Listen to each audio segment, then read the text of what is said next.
Now we are going to discuss in today's talk about the fiscal policy. In the earlier video, we have already discussed about monetary policy, and I had told you that these are the two measures, monetary policy and the fiscal policy, to regulate the economic activities. Whereas the monetary policy is a tool in the hands of the Reserve Bank of India, which controls the money supply, and fiscal policy is a tool in the hands of the government, which regulates the taxation policies of the government. The fiscal policy major components of the fiscal policy are public revenue, public expenditure, and the public debt. How the revenue comes to the government and how the government is spending that revenue. And if there is a shortfall in the revenue as compared to the expenditure, then the government resorts to borrowing or the debt.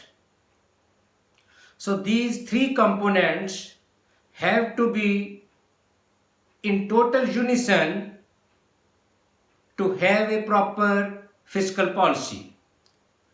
When it comes to public revenue, government resorts to taxation.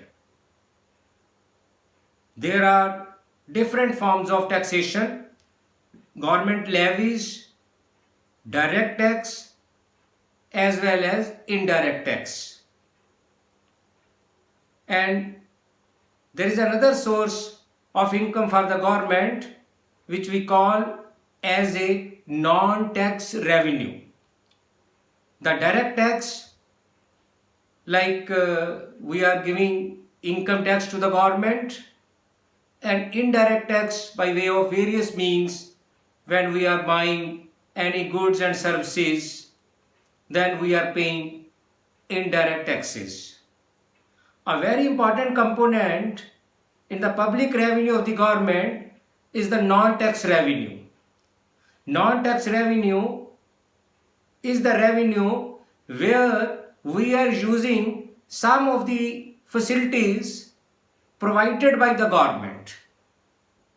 So it will become a component for the government as non-tax revenue.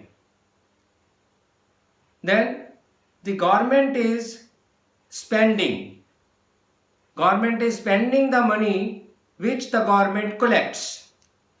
Now, if the government wants that there should be more economic activity, and the government wants the expansionary fiscal policy, and the government has to fight against recession and unemployment, what the government will do? Government will reduce the taxes, or the government will spur and increase its economic activity. By increasing the economic activity, which we call by way of capital formation, how the economic activity will be increased? Government will, by way of various means, construction of bridges, highways, roads, so many projects the government will resort to, and the employment will be created, and there will be reduction in the recession.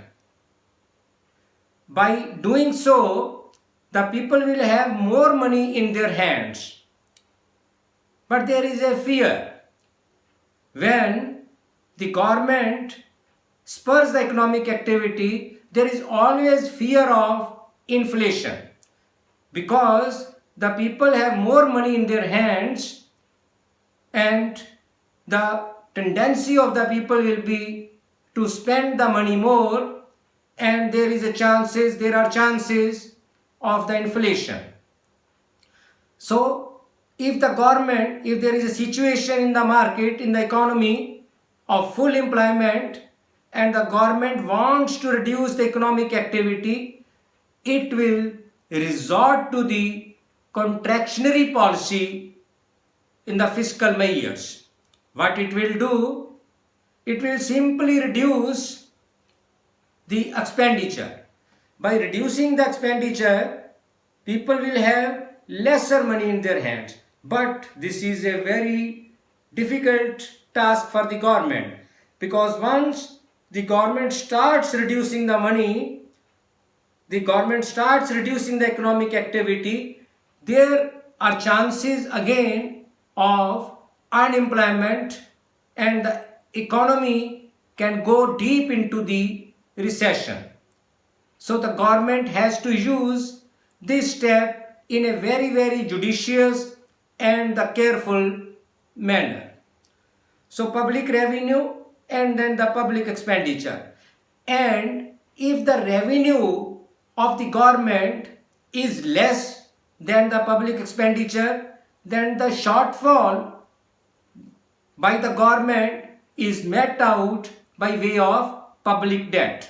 The government resorts to borrowing the money from the public, and then we call it as a deficit financing.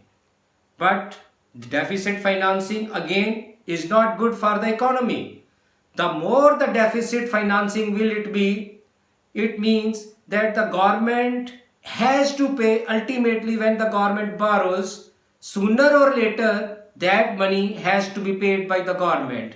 So the best fiscal policy is that there should be balance between the government revenue and the government expenditure.